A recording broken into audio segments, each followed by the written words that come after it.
At June 5, 1944. A farmhouse outside Caen, somewhere in the blackness between 11 at night and the first gray hint of dawn. A wireless set crackles in an attic, its aerial strung along a beam disguised as washing line. A woman in her 30s, a schoolteacher by day, sits with headphones clamped over her ears, a pencil trembling slightly in her hand. She is listening for 2 lines of Verlaine, a fragment of French poetry that has no meaning to anyone except the several hundred men and women crouched over radios like hers across occupied France tonight. The BBC's French service has already read out more than 200 coded messages that evening, most of them nonsense to the enemy, all of them instructions to somebody. Then it comes, Les sanglots longs des violons de l'automne. She has heard the first half before, weeks ago, a standby warning. Now comes the second line, the one that matters. Bercent mon coeur d'une langueur monotone. She sets down the pencil. Outside, in the dark, 3 men are already moving towards a railway embankment carrying rucksacks heavy with plastic explosive. By the time the sun rises over the Normandy coast and the first landing craft grind onto the sand, more than 1,000 separate acts of sabotage will already have been carried out by ordinary French civilians turned saboteurs overnight, cutting the roads, rails, and telephone lines the German army needs to reach the beaches. This is why the invasion succeeds in its first, most dangerous hours. Not because of ships and aircraft alone, but because an underground army that could not fight the Wehrmacht in the open had spent 4 years learning how to bleed it in the dark, and on this one night was finally told to strike all at once. By the spring of 1944, the problem facing the Allied planners of Operation Overlord was not simply how to get men ashore. Getting ashore was, in some ways, the easier calculation, however monstrous the cost might prove to be. The deeper problem was what happened in the hours and days after the landing, when the German army would inevitably attempt to rush reinforcements towards the beachhead and crush it before it could be properly established. Intelligence assessments in early 1944 estimated that the Germans could move an armored division from the south of France to Normandy within roughly 72 hours if the rail network functioned normally. Some panzer divisions positioned further afield in the Pas-de-Calais or even further east might arrive within a similar window if roads and railways remained intact. Allied planners knew, from the bitter experience of Sicily and Salerno, that a beachhead could be held only if the rate of Allied reinforcement across an open beach exceeded the rate of German reinforcement along a functioning road and rail network, and in this contest the Germans held every advantage. France in 1944 possessed something in the region of 42,000 kilometers of railway track and a road network built, in many cases, by Napoleon's engineers a century and a half earlier. Bombing alone could not solve this. The Allied air forces had already tried, in the months before D-Day, to cripple the French rail network from the air under what became known as the Transportation Plan. And while this campaign inflicted real damage, it also killed several thousand French civilians and still left the enemy capable of patching lines and rerouting trains within days. A railway bridge could be dropped by 4 tons of bombs and rebuilt by German engineers within a fortnight. What the Allies actually needed was something bombing could never provide: precision, timing, and above all, an enemy who did not know where or when the next blow would fall. They needed sabotage carried out not from 30,000 feet, but from ground level, by people who knew every signal box, every junction, every night watchman's routine, and who could strike at the exact hour the invasion began rather than weeks before it, when the damage might simply be repaired in time. That kind of precision could not be delivered by an air force. It could only be delivered by an army that already lived inside the country it was fighting to save. There was, too, a deeper strategic anxiety underlying all of this. Allied planners had spent years studying the failed Dieppe raid of 1942, a costly assault on the French coast that had demonstrated, in the most brutal terms possible, how quickly a defended coastline could turn an amphibious assault into a slaughter. Overlord could not afford a repeat. Every additional hour that German armor, infantry, and artillery took to reach the beachhead was an hour in which Allied engineers could clear obstacles, unload heavier equipment, and dig in against the counterattack that German doctrine treated as an article of faith. The German army's entire coastal defense philosophy, inherited from Rommel's insistence on defeating any invasion on the beaches themselves or within the first day, depended on rapid, decisive reinforcement. Break that timetable and the whole edifice of German strategy in the West began to buckle. This was, in the end, why sabotage mattered as much as any bombing campaign or naval bombardment. It did not need to destroy the German army. It only needed to make that army late. That army existed, though it had taken years to become what it was by 1944. The organization most responsible for shaping it into an effective military instrument was Britain's Special Operations Executive, established in 1940 with Winston Churchill's now famous instruction to set Europe ablaze. Working alongside SOE's French section, known within the organization simply as F Section, and in close if occasionally fractious cooperation with General de Gaulle's Free French Intelligence Service, the BCRA, a structure emerged for turning scattered, often amateur resistance cells into something resembling a coordinated underground army. Agents were trained at country houses across Britain, at Beaulieu in Hampshire for tradecraft and security, at Arisaig in the Scottish Highlands for weapons and unarmed combat, and parachuted into France by RAF Special Duties, squadrons flying, converted Halifax and Lysander aircraft, often landing in fields marked out by nothing more than a handful of torches held by farmers who had never handled a firearm in their lives. The technical heart of the plan, however, was plastic explosive, and specifically a substance developed in Britain, and manufactured largely at a research establishment associated with the Special Operations Executive, based on rubbery, malleable explosive material that looked and felt something like children's modeling clay, roughly the density and texture of a firm block of putty. This mattered enormously because, unlike older explosives, which were often unstable, sensitive to shock, or required careful handling, this material could be molded by hand into any shape, packed into the underside of a rail joint, squeezed around a telephone cable, or pressed into the base of a pylon, and would remain inert and safe to carry until a detonator and a timing pencil were inserted. A standard charge weighed only a few hundred grams, small enough to be hidden inside a loaf of bread or a hollowed-out book, yet sufficient to cut a standard-gauge rail cleanly in two. The timing pencils themselves were a small triumph of miniaturized engineering, a thin brass tube containing a glass ampule of corrosive liquid that, once crushed, ate through a wire holding back a spring-loaded striker, the whole process taking anywhere from 10 minutes to several days depending on which colored pencil was selected, allowing a saboteur to set a charge and be many kilometers away with a perfect alibi, long before it detonated. Explosives, detonators, weapons, and wireless sets were parachuted into France in specially designed containers roughly the size and shape of a small oil drum, painted in matte colors, packed to survive an impact of several hundred kilometers per hour, and dropped from aircraft flying so low that pilots described navigating by moonlight off rivers and railway lines rather than by instrument. Over the course of the occupation, thousands of tons of arms and explosives were delivered this way, though exact figures remain difficult to state with total confidence given how much of the record was destroyed or never fully compiled.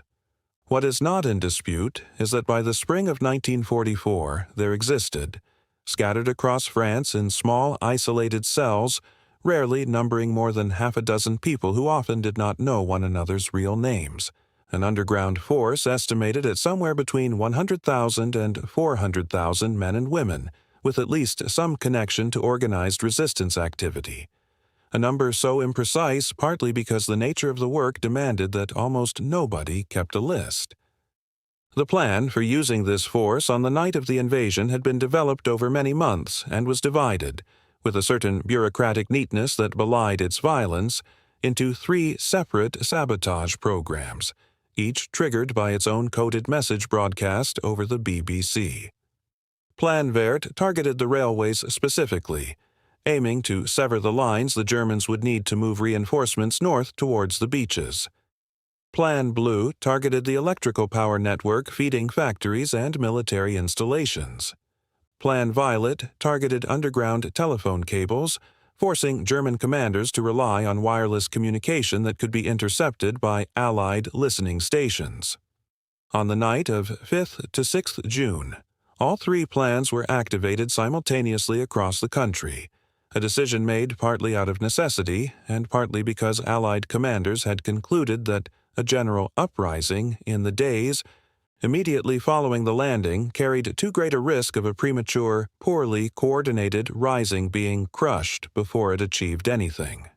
In Brittany, resistance groups working with SOE and later with jeep-mounted SAS parties who had parachuted in ahead of the landings, cut rail lines at dozens of points, delaying German units attempting to move north from the Breton ports.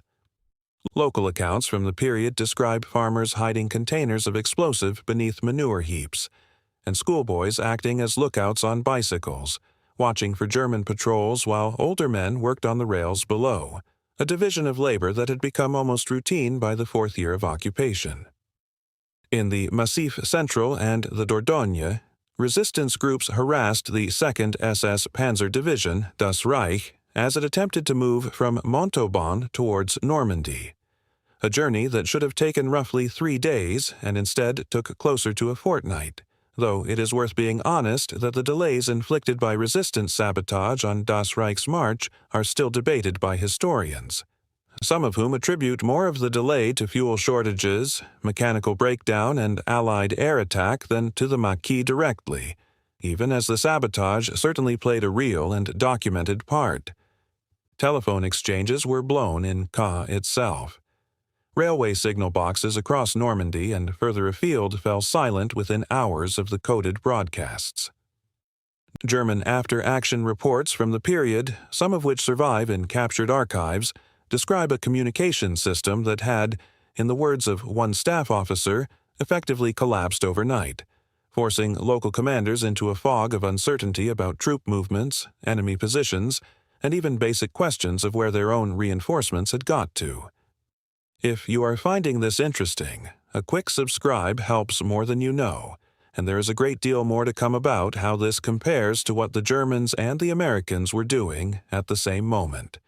It is worth pausing here to consider what the Germans themselves attempted by way of comparison, because the contrast illuminates precisely what made the Franco-British approach so effective. The German occupying forces were not unaware of the danger posed by an organized resistance,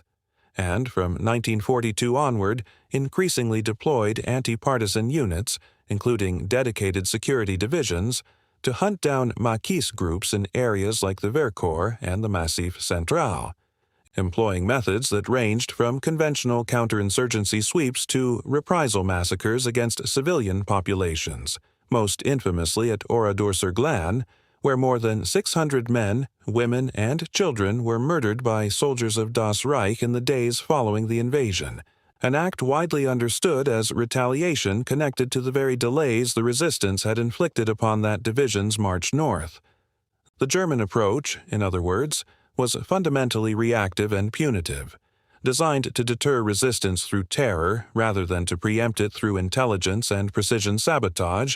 and it consistently failed to prevent the kind of coordinated simultaneous action seen on the night of 5th to 6th June. The Americans, for their part, ran a broadly comparable program through the Office of Strategic Services, and American-trained Jedburgh teams, 3-man units combining British, American, and French personnel, parachuted into France alongside SOE agents to coordinate resistance activity in the days immediately following the landings, working from a similar playbook of plastic explosive, coded broadcasts, and small arms drops. The essential technology, plastic explosive and the timing pencil, was substantially a British design shared with American forces, and the organizational template of the coded BBC message triggering pre-planned sabotage was likewise a British innovation later adopted wholesale by the Jedburgh program.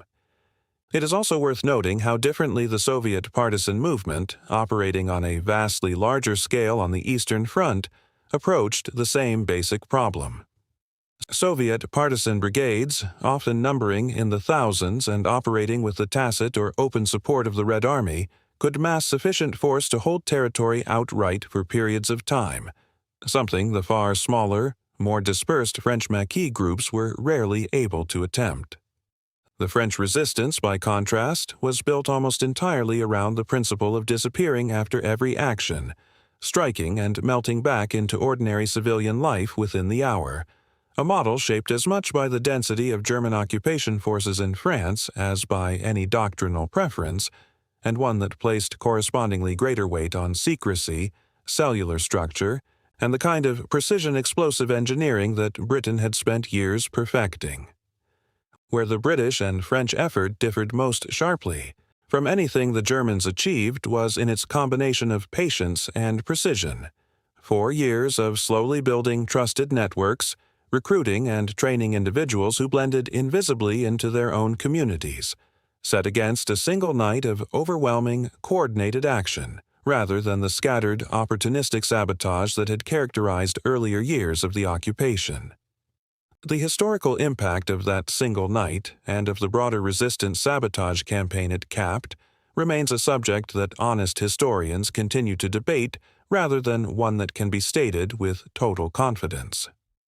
What can be said with reasonable certainty is that German communications and rail movement across large parts of France were significantly disrupted in the critical first week after the landings, that several German divisions took considerably longer to reach the front than German planning had assumed they would, and that Allied commanders, including Eisenhower himself, later stated publicly that the resistance's contribution had been worth several divisions in fighting strength,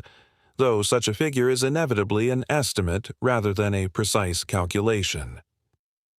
What is harder to disentangle is how much of the delay to German reinforcements resulted from resistance sabotage, specifically as opposed to Allied air interdiction, fuel shortages, or simple mechanical attrition on aging vehicles pressed into long overland marches, and reputable historians continue to weigh these factors differently.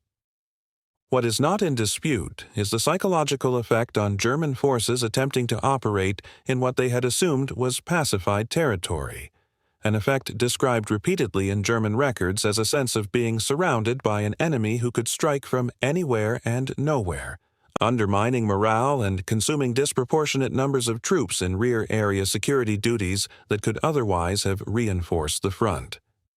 The organizational model pioneered here, of small trained cells, standardized sabotage equipment, and centrally coordinated triggering by coded broadcast, would go on to influence special operations doctrine for decades afterwards, echoes of which can be traced in Cold War stay-behind networks and in the small team, high-precision doctrine that came to define later Special Forces thinking. Today, surviving examples of the wireless sets, timing pencils, and explosive containers used by SOE and the French resistance can be seen in museums including the Musée de l'Ordre de la Libération in Paris and the Imperial War Museum in London, alongside the personal effects of agents who did not survive the war, a reminder that this was a campaign fought not by armies in uniform, but by individuals who risked torture and execution for the act of listening to a radio. Return for a moment to that farmhouse attic outside Caen, to the schoolteacher with the pencil in her trembling hand, because she stands in for tens of thousands of people whose names were never recorded and whose faces appear in no photograph. She was not a soldier. She had no uniform, no rank, no guarantee that capture would mean anything other than a firing squad or a cattle car east. What she had was a fragment of poetry, a wireless set hidden in an attic, and 4 years of patient, terrified preparation for a single night.